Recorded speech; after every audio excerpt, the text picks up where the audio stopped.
Hello, and welcome to American Heron Wargaming. Today, I want to show off a fun project that I finished up recently.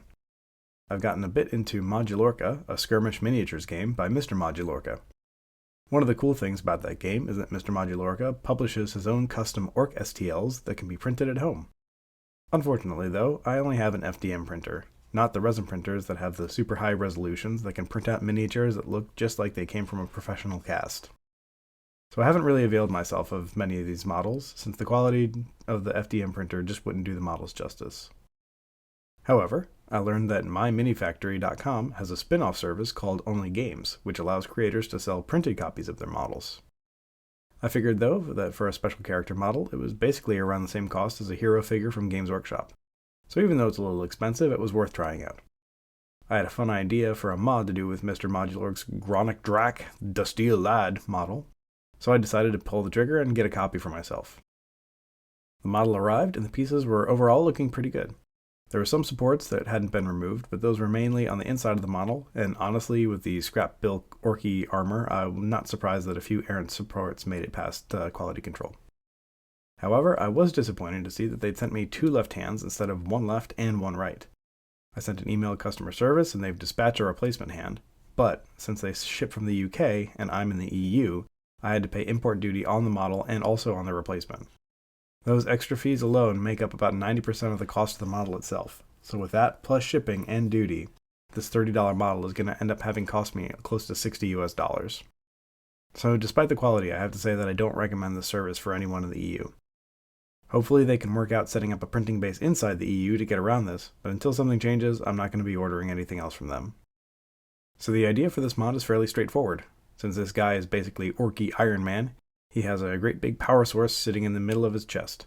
Instead of painting it up with some nice object source lighting, I want to put a real light in there. I've always wanted to do this mod with an Iron Man model, but since I don't play Marvel Crisis Protocol, I couldn't justify purchasing the starter kit just to get that one model. So the first step was to take a really deep cast of the chest piece with some blue stuff, which is a thermoplastic. This stuff is one of my new favorite tools. You heat up some water and drop the blue stuff in, and it becomes really soft and malleable.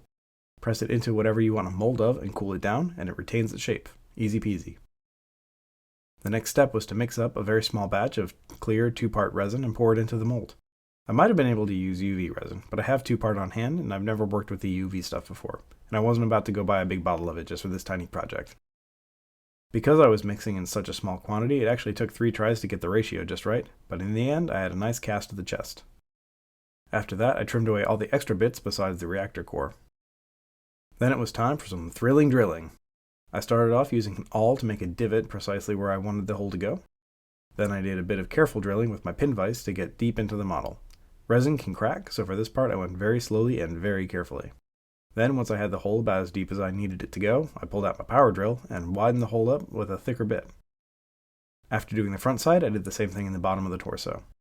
Here you can see the first test. The SMD light fits in there perfectly. The next step was pretty straightforward. Drill safely and carefully down from the hips through to the legs. After I was happy with the channel I drilled through that, then I glued everything together except for the torso and legs and painted him up. It was pretty tricky to get all the panels looking like they were slapped together, but overall I was pretty happy with how he turned out. Next up was trimming the transparent reactor plug down even further so that it could be pushed into the hole. I didn't do this before painting because I didn't want to risk getting it stuck and having to paint around it. Once the plug was in, I popped in the light and ran a test. It's looking good. The base also got a small hole to run up through the leg and into the torso.